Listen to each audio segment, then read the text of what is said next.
Mga kapadyak, so meron nga pala tayong pupuntahan. Papakita ko sa inyo dito sa Zambales, dito sa ilog, dito sa Kabanggan, Zambales. Mga big fan na mga mahilig sa ilog dyan, dito punta kayo dito sa Kabanggan. Merong masarap puntahan dito, yung mga trip talaga nila, yung mga ilog, tapos tamang camp dito yun guys. So mula sa Kabanggan papasok kayo dito sa Dolores.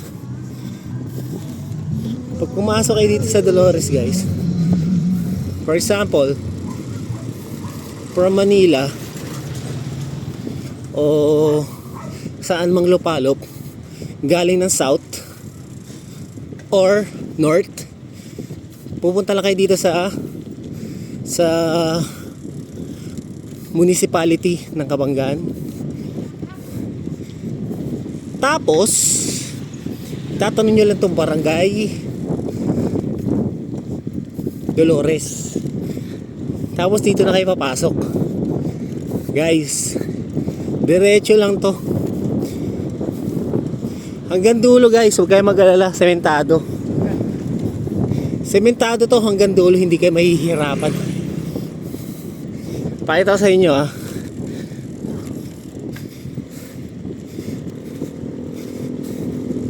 And take note guys, wala siyang entrance. Hello! Hi! Wala siyang entrance. Ayun ang ang maganda. Unlike sa mga ibang falls or batis or ilog tawagin, may mga entrance. Hindi naman kamahalan.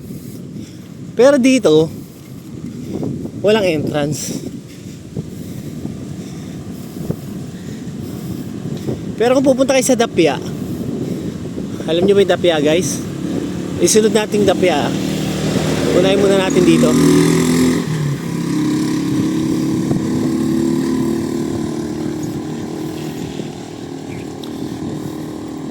Unahin muna natin dito bago tayo magdapya. Sa Dapia kasi guys, mayroong entrance doon. Pero sobrang mura lang naman. Siguro mga 30 pesos lang. Tama. 30 pesos lang yung entrance per head. Tapos meron pa isang maganda na batis dito, tinatawag na Agbubutilya. Yun, sobrang ganda dun guys. Malalim nga lang talaga, yung mga mahilig sa malalim. So yun guys, pag nagpunta kayo ng Agbubutilya, libre din dun, wala ding entrance. Ayun nga lang, medyo malayo. Hanggang dun sa pwedeng dalahin nyo sa sasakyan nyo, for example 4 wheels, hanggang sa dulo meron kayong may paparada nyo yung sasakyan nyo doon. Then after nyo maparada yung sasakyan nyo guys, maglalakad pa kayo doon ng 15 minutes. Sige lang, salamat.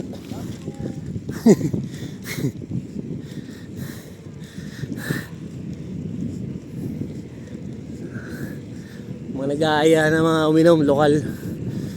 Salamat na lang. Ayun. So balik tayo. Yung dun sa Agbubutilya hanggang sa dulo, pagdating nyo dun sa dulo hanggang dun sa parking area, from parking area maglalakad pa kayo guys ng 10 to 15 minutes bago nyo marating yung Agbubutilya. Grabe. Pero ang ganda ng daan. Hindi na katulad nung araw, sobrang napakasukal talaga. Nung araw nilalakad lang talaga yun kasi mahirap Hindi pa ganun ka develop. Hindi pa ganun siya dinevelop dati. Na talagang masukal yung dadaanan mo. Pero ngayon rough road pa rin talaga siya. Mapapalabang kayo doon. Medyo matataas yung bato. Pero kaya naman ng ano, ng sedan. Kasi nakita ko may naka-sedan eh. Sedan kaya, oo. Di ba? Dahan-dahan nga lang. Tapos pwede rin ng mga, syempre, ng mga truck. Yan. Kulong-kulong. Di ba? So ayun guys. Approaching na tayo. Malapit na. Siguro mga 5 minutes na lang to.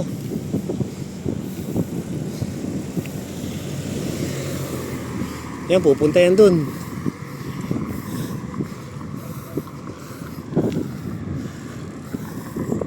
Nung araw, sobrang masukal dito. Wala kang makikita ganito. Pabundok talaga to. Dito pa lang. Punong-puno na ng mga talahiban.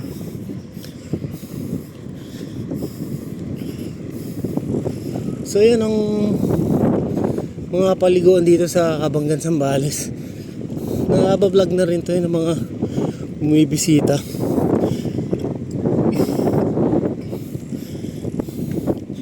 So pakita ko sa inyo. Shoutout sa mga mahilig sa mga ilog dyan. Mahilig mag-camp. Dito yon sa pasyal kayo dito sa Kabanggan. Mabait mga tao dito.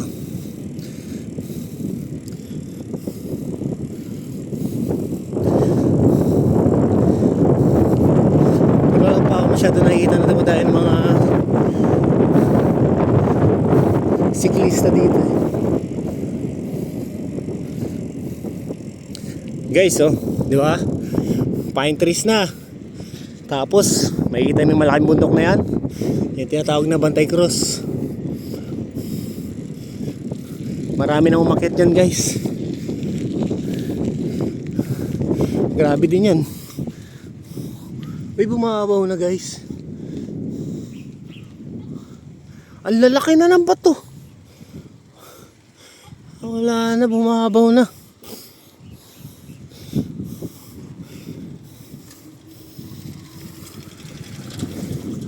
Tingnan natin hanggang dulo. Bumabaw na guys. Tapos sinambakan na naman lalaking bato. Ganda oh. Di ba? Bumabaw na pala guys. Sorry. Ngayon na lang ulit kasi ako nakabisita dito. Pag ganitong mga pa-summer na, talagang natutuyo na to eh. Ang mga talagang malalim dito mga yan, mga June, July, August, September, October hanggang November guys, malalim pa yan. Eto, hindi ko alam kung ano meron dito. Hindi pa ako nakakasagad dito guys eh. Pero tingnan na rin natin. Piling ko meron pa maganda eksena dito.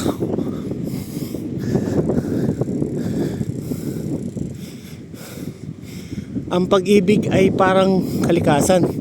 Ito ay nawawala kapag binabaliwala.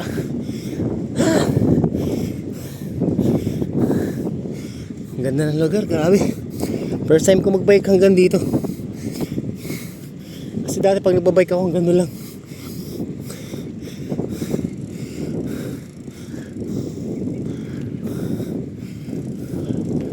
So dito na lang meron.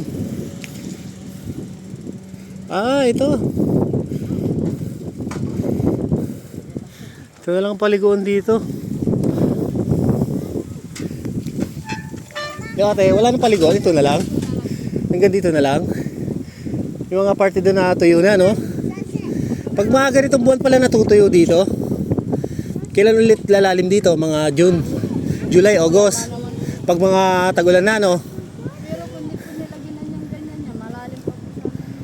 Grabe, no?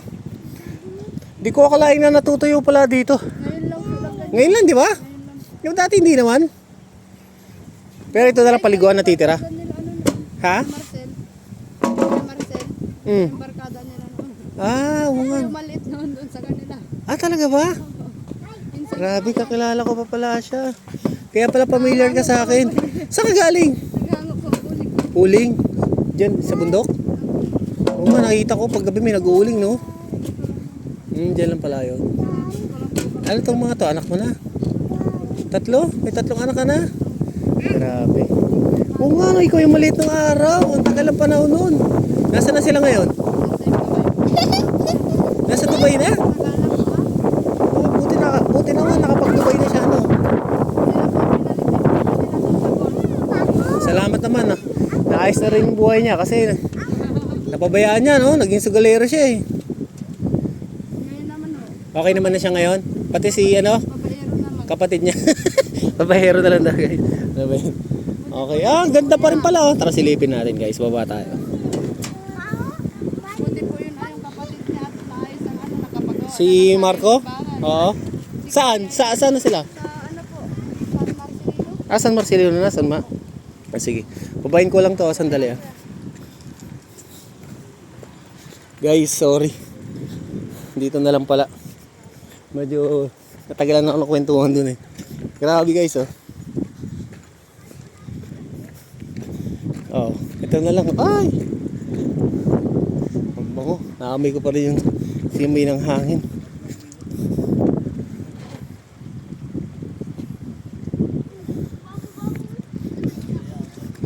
Tingnan natin yung malalim. Malalim?